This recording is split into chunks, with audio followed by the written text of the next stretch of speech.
agora o governo começou a falar, através do Ministério de Minas e Energia, que nós teremos 14 usinas nucleares no total até 2050, algumas delas no Rio São Francisco, inclusive aqui em Sergipe, Brasil. 14 no Brasil, algumas delas no Rio São Francisco, inclusive Sergipe, né? Então, por exemplo, vamos imaginar o raio de evacuação que existe até hoje em Chernobyl, 30 km².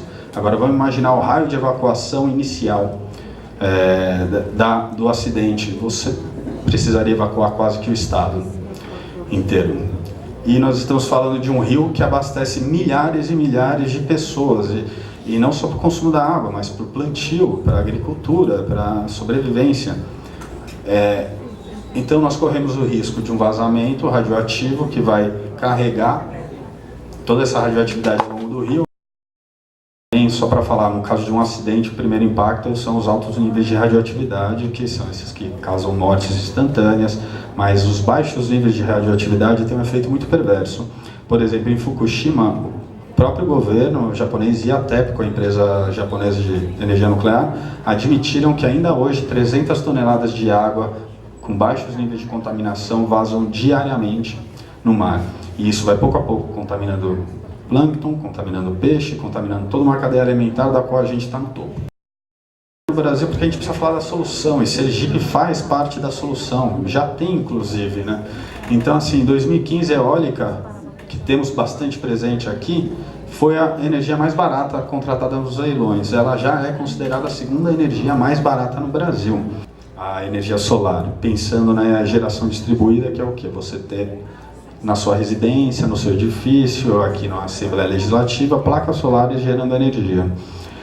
O preço vem caindo. Vale a pena aqui no Brasil a fotovoltaica distribuída. A estimativa é que em 6 anos você já recebeu de volta o seu investimento, já teve o payback. E aí você tem ainda mais aí até 20, 25 anos gerando energia que você pode inclusive colocar de volta no nosso sistema e receber por isso, receber em créditos. Então a geração distribuída solar, você investir em placas fotovoltaicas para a sua residência, por exemplo, é um investimento, não é um custo.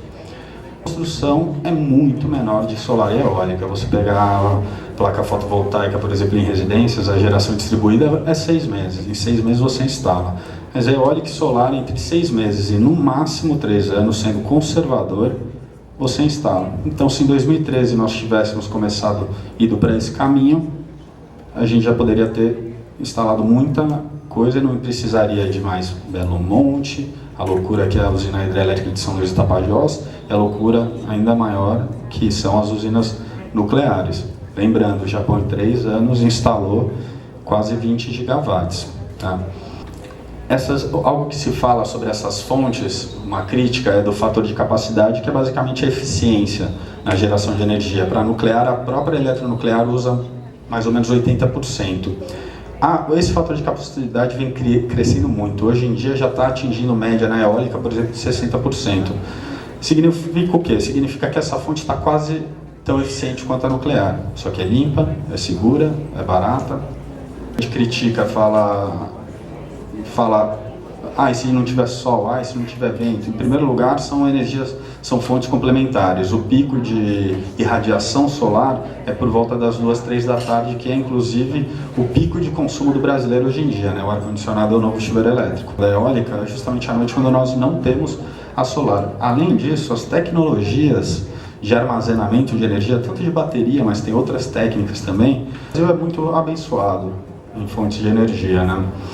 A gente tem, por exemplo, o pior local de irradiação solar do Brasil é 20% melhor que o melhor local da Alemanha, que já tem 2 milhões de residências com placas fotovoltaicas. O Brasil está no topo do potencial, está entre os 5 primeiros em potencial solar e eólico em todo o mundo. Recuperar os reservatórios das hidrelétricas que já existem e não construir mais nenhuma. Essas hidrelétricas viram o quê? Grandes baterias. Se de repente a gente ficar um bom tempo que, por um acaso, não gere sol, não tenha sol nem vento, a gente tem esses reservatórios das hidrelétricas que já existem, que vão se recuperar.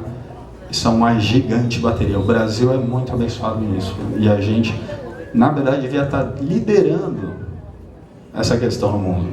A instalação das fontes, principalmente solar e eólica. Deveríamos estar liderando, investindo em inovação, em pesquisa, incentivando o empreendedorismo dessas fontes aqui. Estamos ficando para trás. Estamos apostando ainda em modelos antigos, ultrapassados. E o futuro não adianta, é renovável. Agora a prova, ou seja, isso significa o quê? É consciência ambiental dos impactos. Então, as mudanças climáticas afetam tudo, social, ambiental, econômico. Já as estimativas de prejuízos com as mudanças climáticas para as próximas décadas já estão nos trilhões de dólares. Enfim, temos as soluções, estão aí, são relativamente fáceis de serem implantadas, são mais baratas. Significa o quê? Significa que essa fonte está quase tão eficiente quanto a nuclear, só que é limpa, é segura, é barata.